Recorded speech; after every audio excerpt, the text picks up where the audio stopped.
স্বশাসিত জেলা পরিষদের ক্ষেত্রে দেখা যাচ্ছে যারা অবসরে যাচ্ছেন তাদের অবসরকালীন প্রাপ্য দেওয়ার ক্ষেত্রে জেলা পরিষদ কি চূড়ান্ত দায়িত্বজ্ঞানহীন এবং স্বেচ্ছাচারী আচরণ করছেন। নিয়ম হচ্ছে কোনো সরকারি কর্মচারী অবসরে যখন যাবেন তার 30 দিনের মধ্যে তাকে তার regular pension, gratuity, leave encashment, commutation of pension সহ সমস্ত পেনশন বা পেনশনের অন্যান্য প্রাপ্য প্রদান করতে হবে। এটা হচ্ছে আইনের সুস্পষ্ট নির্দেশ এবং এক্ষেত্রে সুপ্রিম কোর্টেরও অনেকগুলো রায় আছে। কিন্তু এডিসির ক্ষেত্রে একটা মজার ব্যাপার হলো, এডিসিতে কর্মচারীরা অবসরে যাচ্ছেন, অবসরে যাওয়ার 1 বছর 2 বছর পরও তাদের কানা করে দেওয়া হচ্ছে না, যদিও এটা তাদের অর্জিত অধিকার দিতে বাধ্য। এর বিরুদ্ধে ডিসিতে অবসরে যাচ্ছেন যারা, বারবার তারা মামলা করেছেন। কিছুদিন পূর্বে একটি মামলায় 7% সুদসহ সমস্ত অবসরকালীন প্রাপ্য দেওয়ার নির্দেশ দেওয়া হয়েছে। গত 4 দিন পূর্বে 52 জন তিনটি মামলায় 52 জন আবেদনকারী ছিলেন, অর্থাৎ ত্রিপুরা জেলা পরিষদের তৃতীয় এবং চতুর্থ শ্রেণীর 52 জন কর্মচারী মিলে 3টি রিট মামলা করেছিলেন।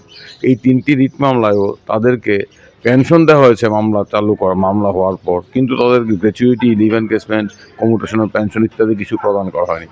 এবং এডিসি যদিও আইনত তারা স্বীকার করছেন যে অবসরের পর তাদের প্রাপ্য পাওয়ার অধিকারী, সেক্ষেত্রে আইনগত কোনো বাধা নেই, কিন্তু এডিসি ঘোলা জলে মাছ শিকার করার উদ্দেশ্যেই মনে হচ্ছে রাজ্য সরকারের ঘাড়ে দোষ চাপানোর চেষ্টা করছেন। আমরা এডিসি বলছেন রাজ্য সরকার টাকা দিচ্ছে না, আর রাজ্য সরকার বলছেন আমাদের এই কোনো দায়িত্ব নেই। এর ফলে হচ্ছে কি সাধারণ কর্মচারীরা বঞ্চিত হচ্ছেন। এবং এডিসির তরফ থেকে উচ্চ আদালতে বলা হয়েছিল এই মামলায় রাজ্য সরকারকে পক্ষভুক্ত করা হোক, কিন্তু উচ্চ আদালত এই বক্তব্য গ্রহণ করেননি।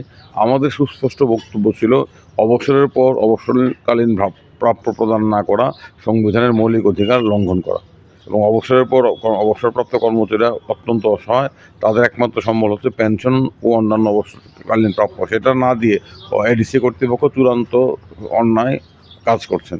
মাননীয় উচ্চ আদালত নির্দেশ দিয়েছেন আগামী 2 মাসের মধ্যে, আগামী প্রথম 2 মাস, তারপর 3 মাসের মধ্যে সমস্ত অবসরকালীন প্রাপ্য যেটা এখনও দেওয়া হয়নি, gratuity, leave encashment, commutation of pension, group insurance benefit, এগুলো 7% সুদ সমেত আগামী 3 মাসের মধ্যে প্রদান করতে হবে।